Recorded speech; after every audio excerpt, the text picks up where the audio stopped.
はい、気ままな親父の趣味チャンネルです。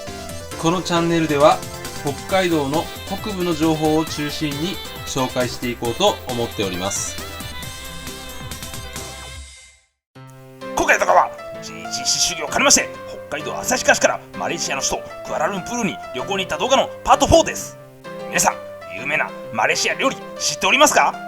今回の旅行でナシレマやサテなどはすでに食べさせていただきました。私が一番食べたかったマレーシア料理はバクテーです。クアラルンプール旅行パート4の動画ではバクテーの人気レストランに行きました。それ以外には観光スポットのクアラルンプールタワーやセントラルマーケット、日本人駐在員御用達のレストランなどに行った模様を紹介した動画になります。 4K 映像かつ二重原稿の字幕を歯車マークから選択して最後までご視聴いただければ幸いです。すでにご覧いただいている方もいらっしゃるかと思いますが、クアラルンプール旅行パート1の動画では北海道の真ん中旭川空港から羽田空港まで日本航空 JAL558 便に乗りました。パート2の動画では成田空港からマレーシアの首都クアラルンプール空港までマレーシア航空のコードシェア便に乗っております。成田空港の日本航空 JAL ラウンジの様子やクアラルンプールの飲み屋街チャンカット屋台街のアロー通りなどの模様を紹介させていただいております。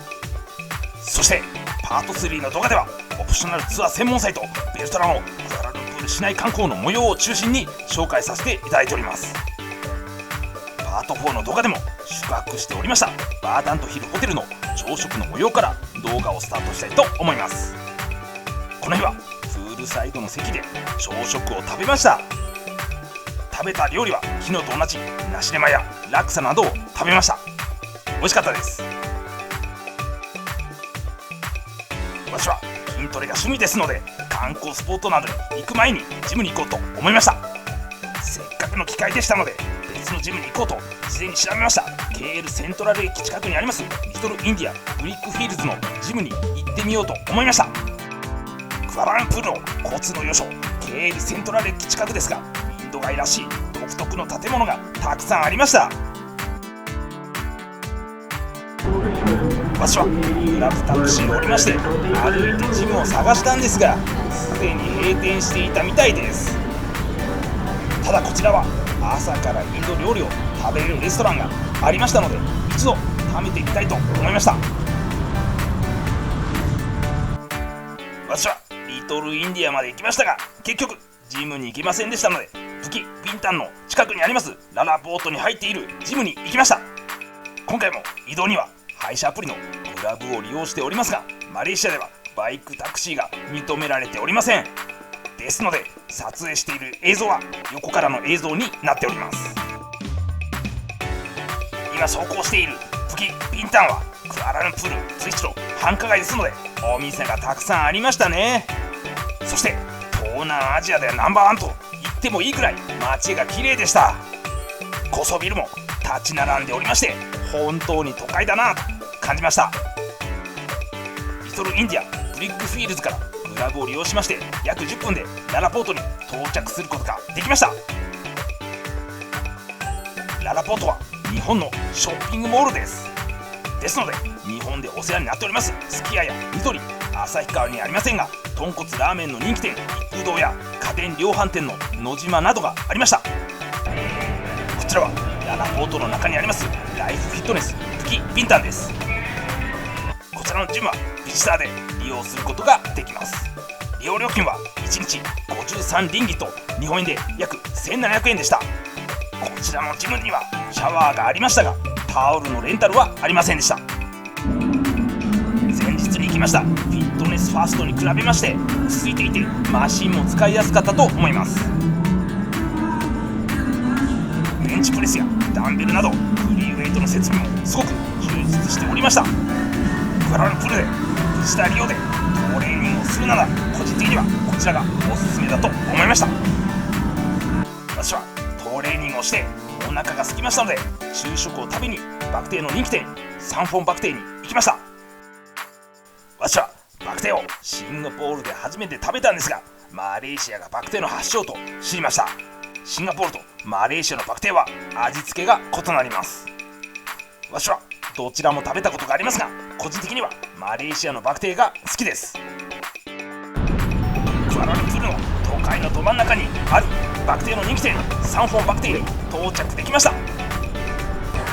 私が行った時間は午後2時くらいだったと思いますが、待たずに座ることができました。このレストランめちゃくちゃ広かったですね。メニューには有名人の写真ですかねが載っておりました。たくさんのメニューがありましたが、初めて訪れましたのでバクテーを注文しました。赤色の枠の料理揚げパンがバクテーのスープにつけて食べると美味しいとのことでしたので注文しました。また暑かったのでビールを注文させていただきました。バクテーのスープは醤油味のようでしたが、漢方の風味も感じられて癖になる味だと思いました。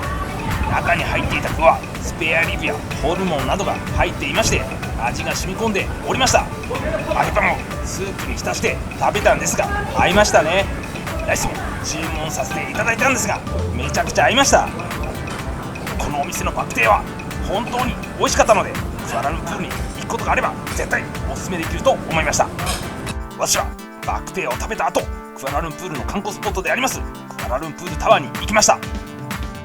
クアラルンプールタワーがあるエリアはクアラルンプールの中心部ですが、自然豊かな場所にありました。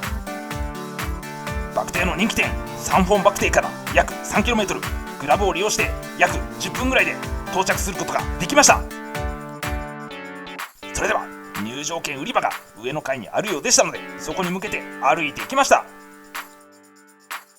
クアラルンプールタワーの入場料は高さ276メートルの室内展望台までが60リンギット、日本円で約1920円です。そして高さ300メートルのスカイデッキまでは110リンギット、日本円で約3520円でした。私はスカイデッキに行きたかったんですが、待ち時間が2時間ぐらいかかるとのことでしたので、室内展望台に行きました。入場券を売っている階を歩いてみました。ピザのお店やお土産などを売っているお店がありました。展望台に行くエレベーターはすごく混んでおりました。エレベーターの高さ表示を見ておりましたが50メートル刻みでした。はい、高さ276メートルの室内展望台に到着できました。この展望台には世界にあるタワーを紹介しておりました。一番左にあるタワーが高さ634メートルの東京スカイツリーです。そしてクアラルンプールタワーは高さ421メートルです。私はこの中では上海タワーしか行ったことがありませんでしたので、他のタワーにも行ってみたいと思いました。ここで室内展望台を撮影しながら回ってみました。完成したら世界第2の高層ビルになる予定の高さ 678.9 メートルの腕が118が見えました。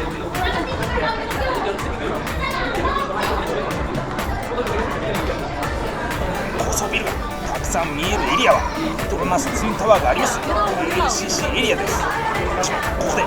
記念写真を撮りましたが迫力ありましたね。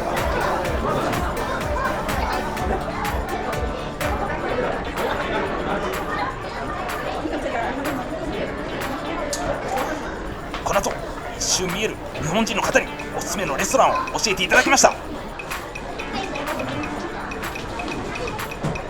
クアラルンプールタワーで素晴らしい景色を見た後、クアラルンプールの交通の中心ケールセントラル駅に行ってみました。途中クアラルンプールのチャイナタウンがありました。こ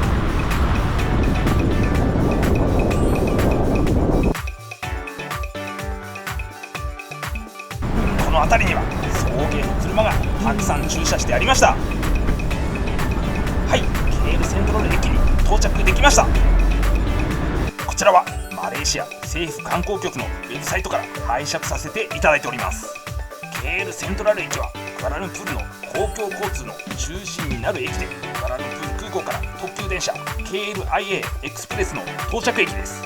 右に路線図をお示ししておりますが、以前動画で紹介しましたバトゥー洞窟やクアラルンプール随一の繁華街プキビンタンやペトラナスツインタワーがあります KLCC など市内や近距離の電車にここから乗ることができます。はい、ケールセントラル駅に入っていこうと思います。 KTM コミューターの駅が見えましたが、この電車でバトゥー洞窟にも行くことができます。右右に LRT 電車の駅が見えました。あまりよく映っておりませんが、左に空港に行ける特急の駅がありました。KL セントラル駅を抜けますと NU セントラルショッピングモールがありました。このショッピングモールも広かったですね。こちらのショッピングモールには両替所がありました。2カ所両替所のレートを調べましたが、どちらもレートが良かったです。その中でも特に左の両替所のレートは1リンギと約 30.5 円で、今回の旅行で一番レートが良かったと思います。もしクアラルンプール空港から特急で KL セントラルに行くなら、こちらで両替すると良いと思いました。私は KL セントラル駅に行った後、クアラルンプール随一のお土産スポットでありますセントラルマーケットに行きました。それではセントラルマーケットに行こうと思います。セントラルマーケットの中にはアクセサリーや雑貨などのお店がたくさん入っておりました。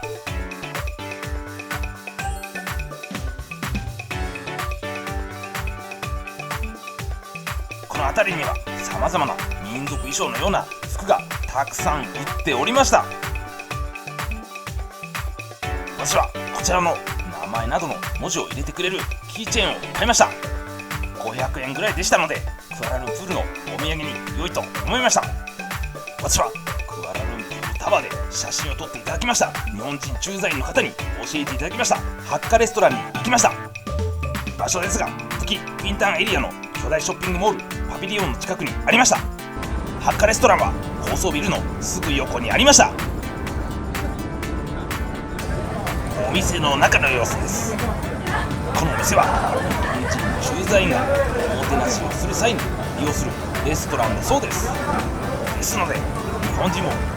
結構見かけました。こちらはこのお店のメニューです。紹介しきれないくらいたくさんメニューがありました。まず赤色の枠の人気メニュー、豚の角煮とまんじゅう36リンギと日本円で約1150円を注文しました。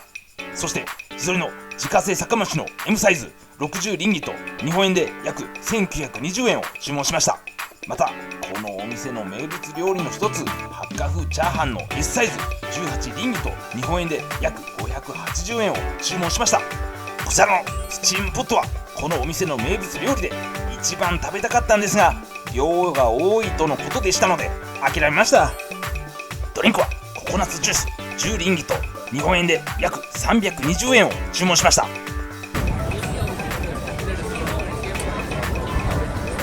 豚と角煮とまんじゅうは角煮がトロトロでタレと油の甘さがとても美味しかったです。ハッカ風チャーハンは本場のチャーハンって感じで美味しかったですね。ココナッツジュースも熱かったので美味しかったです。地鶏の自家製酒蒸しは鶏の皮がとても柔らかくて味も染み込んでいました。夕食を食べた後、ハッカレストランの近くにあります次ピンタンエリアの巨大ショッピングモールのパビリオンを歩いてみました。私が歩いた時間が午後9時くらいだったと思うんですが、お店が普通に営業していました。レストランにはお客さんもたくさんいました。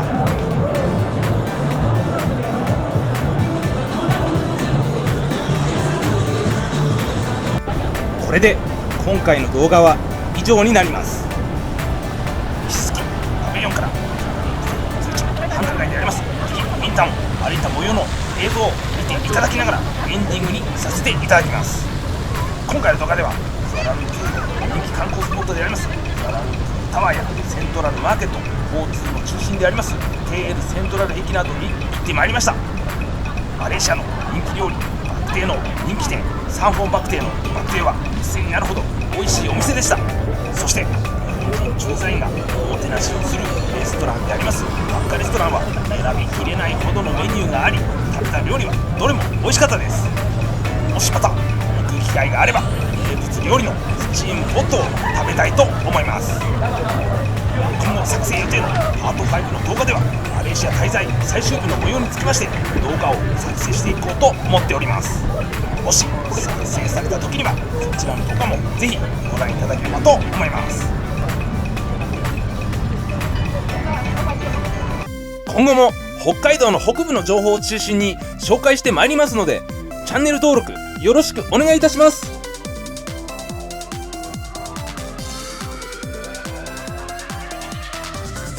おじさん、この日夕食寂しかったな。